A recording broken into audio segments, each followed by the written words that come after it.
podcast. Tonight we heard from some people with some flustered mums, which was as fun as it sounds. We also did the forbidden folder, and to be honest, it was actually really uncomfortable doing this one. So we kept it short and sweet. Enjoy.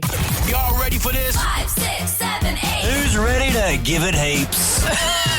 I'm ready, Ben. I'm ready. Here we go. This is Late Drive with Ben, Liam and Bell. On Nova.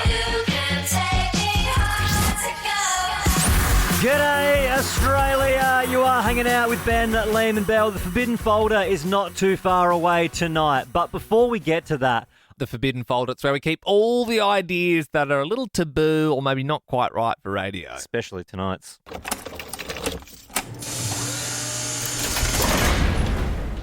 Yeah, what do you reckon? We still happy with this one? Well, I think that if you're going to do the Forbidden Folder, you have to do some forbidden stuff. Yeah, okay.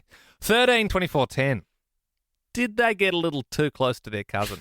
And by that I mean we're looking for stories of people who've slept with their cousin. Okay, well, we agreed that we weren't going to go between the eyes like that, but yeah. I mean, if you do sleep with your cousin, you say between the eyes, but between multiple eyes, or just one like Mike Wazowski. No, this is it's obviously it's a weird one. But as you said, we like to push ourselves and push the boundaries a little bit with this.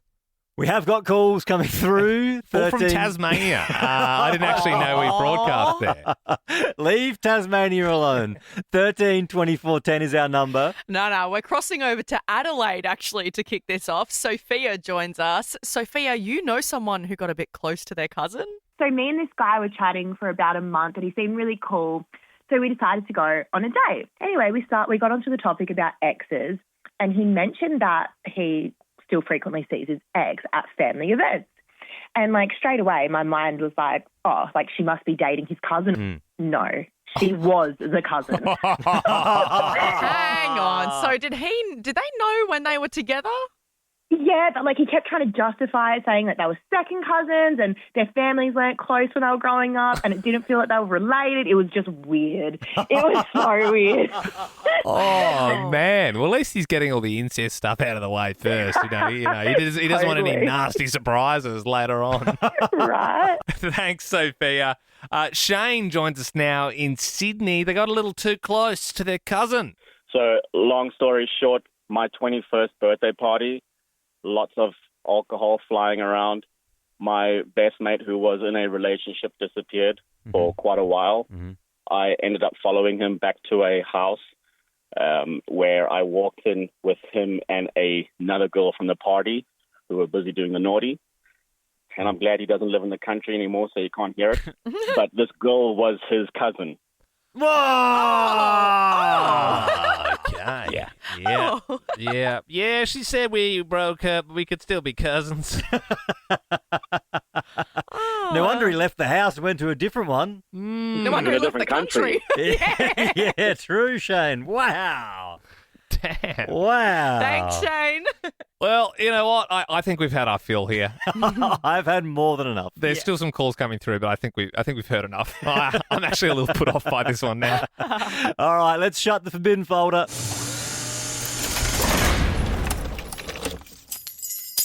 You're listening to Len, BM and Lel. I want to talk about the block. 13 24 10. Give us a buzz. Did you win big?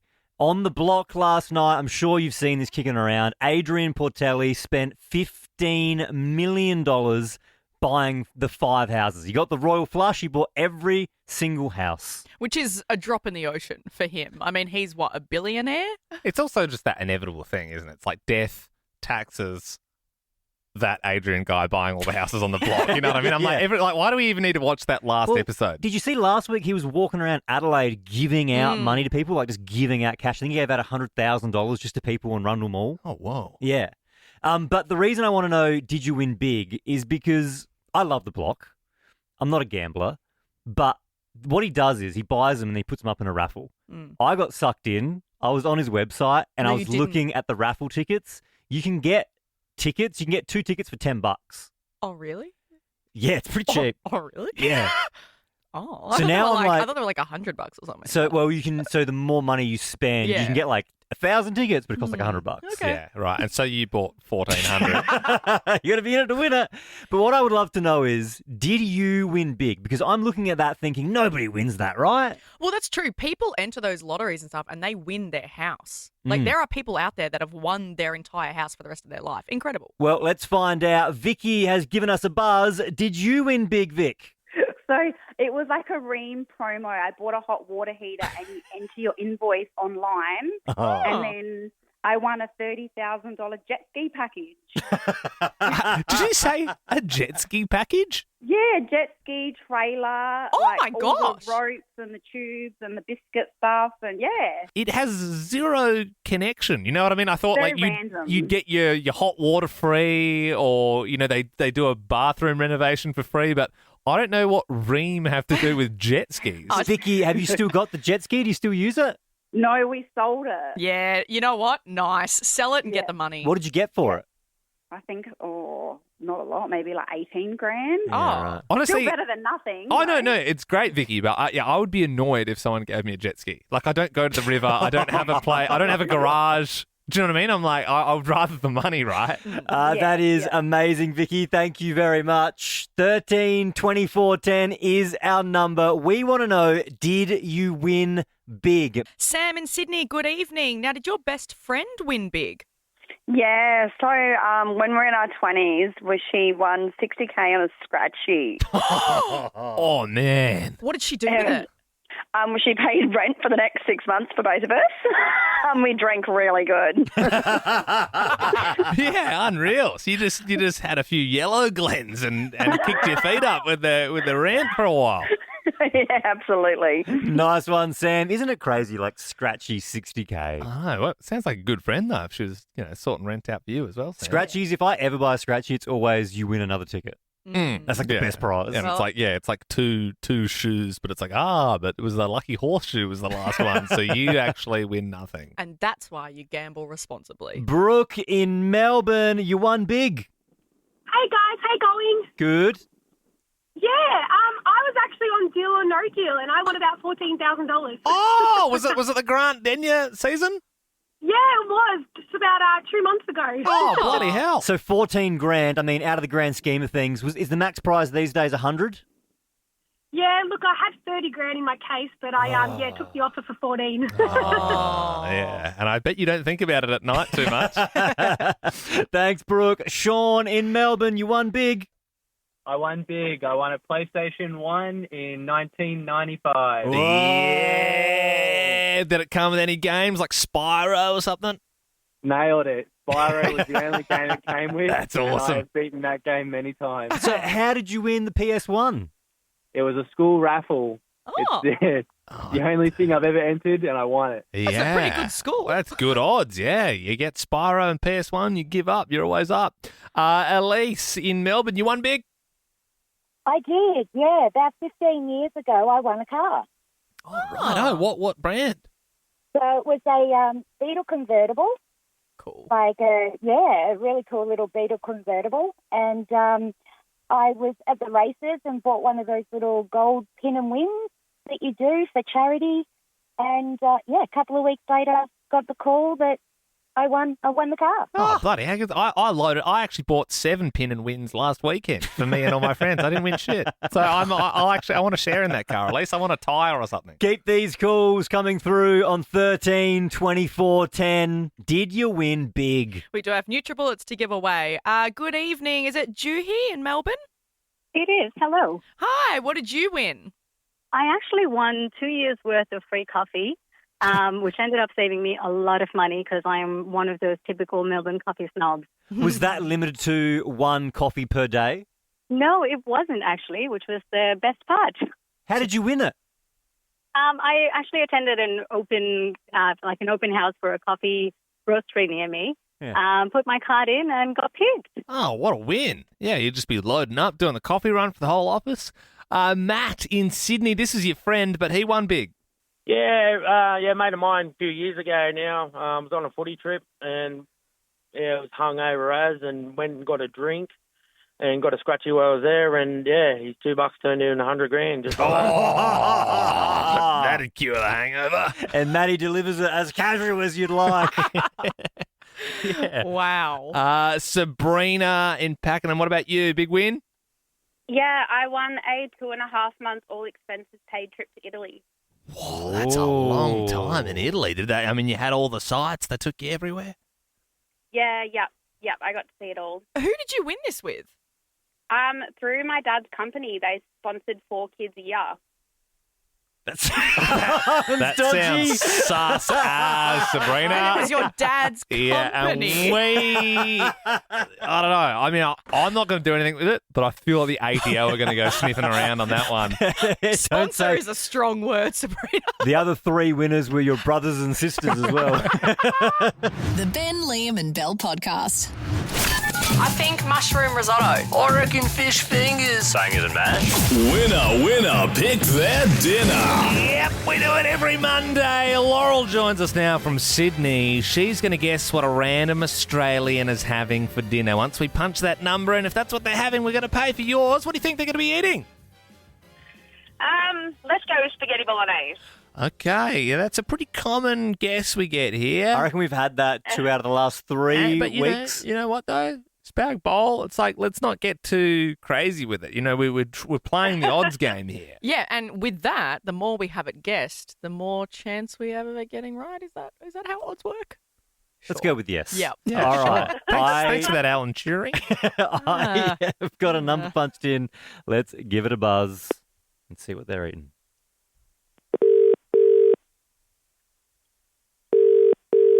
Hello, who's that? G'day, it's Ben, Liam and Bell here from Nova. You're currently live on the radio. What are you having for dinner tonight? Spaghetti.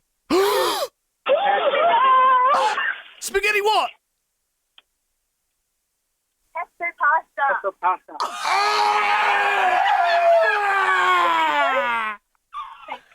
Pesto pasta. Pesto spaghetti?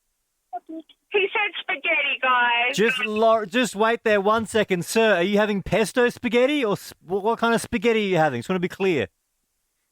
Pesto pasta. I mean, it was the right cuisine. It's Italian. It's the right shape of pasta. I'm sure it's al dente. However, the sauce, Laurel, was not bolognese. But at first he did say spaghetti. If you guys didn't ask, it would have been right. Yeah, I know, but we don't want bolognese, to. We Laurel. don't want to be thorough, but we have to be thorough. And he wasn't having the thing that you said, and that is not a win. We've never been closer. Well, I mean, that is the closest we've ever gotten. Oh. I mean, I'm not. There has to be a runner-up prize, right? And look, Laurel, trust me, I want it to go off as well. Just as much as the next guy, you know. Yeah. We don't want to be here having to do this every Monday for a whole year. We've basically done it. But I would have been all there to claim it, but it's just It's sad, but it's not a win, unfortunately. Thank you, sir. You enjoy your pesto pasta. Thank you. Thank you. See ya. Like, I had no idea what was going on. What kind of spaghetti? It's like, oh, Lord. If you're listening to this podcast at 2 times speed, it's the Ben, Liam and Bell Podcast.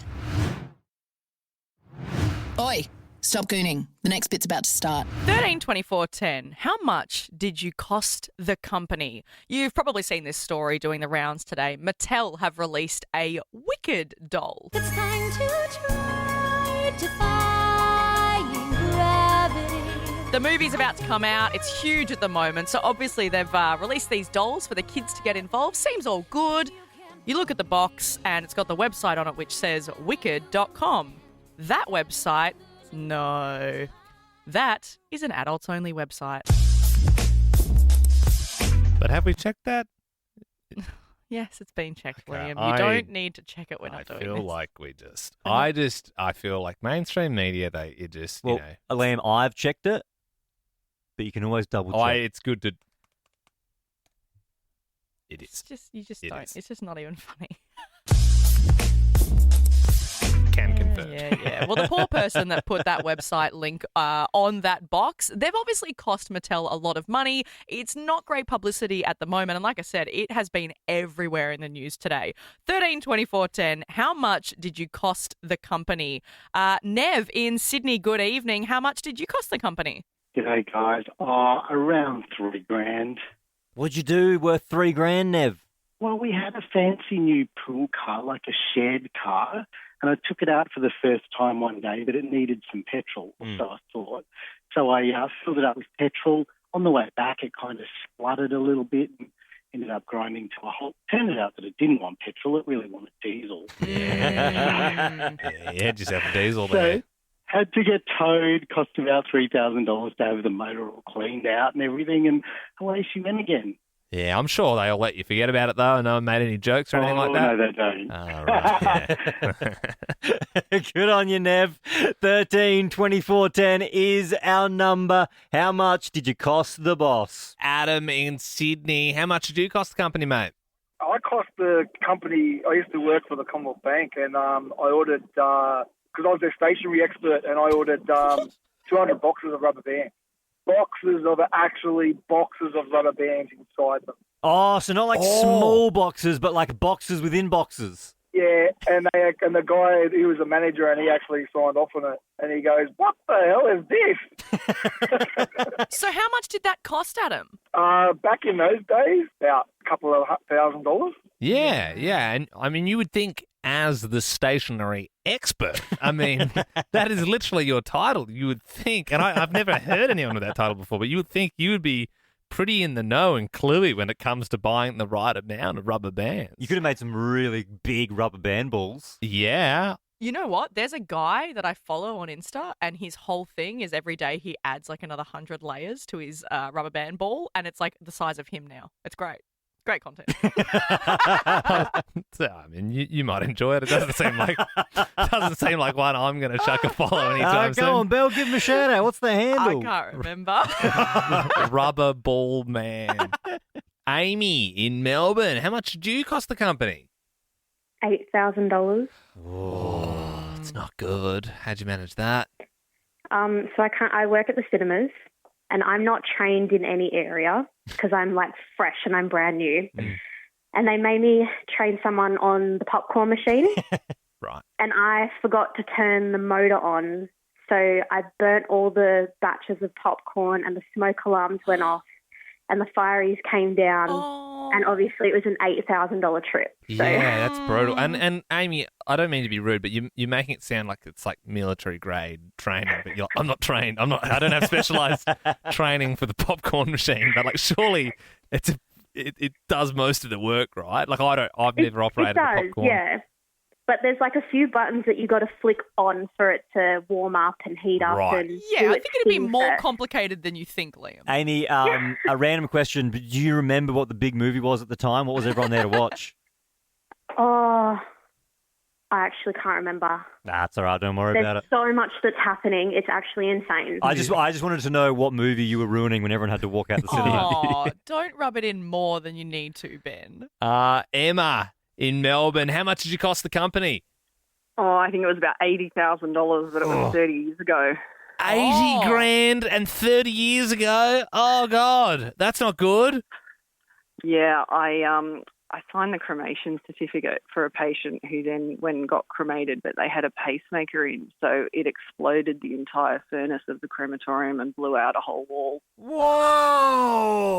I mean, that's a baller move from them post-death just Yeah, to take out the wall. Yeah, talk about going out with a bang. I also didn't think pacemakers would explode if they were. I've obviously never put a human in a microwave, but I just didn't know that would. That's crazy. It's the lithium battery. I suppose. I get it, learned a but lot, like, yeah. So like, I mean, it's obviously a sensitive sort of area you're working in there, but I mean, that's not good if a body's exploding and the crema. You know, I mean, you still gave the body to the family, though, yeah? Yes. Yeah. Well, Yeah. I don't do it. Yeah, of course. right. They're getting an urn and there's like rubble in it. There's like bits of brick and like screws and things. I was like, there was a bit of an accident. We got as much as we could. Yeah. The Ben, Liam and Bell podcast. Wait, is Liam that guy from TikTok?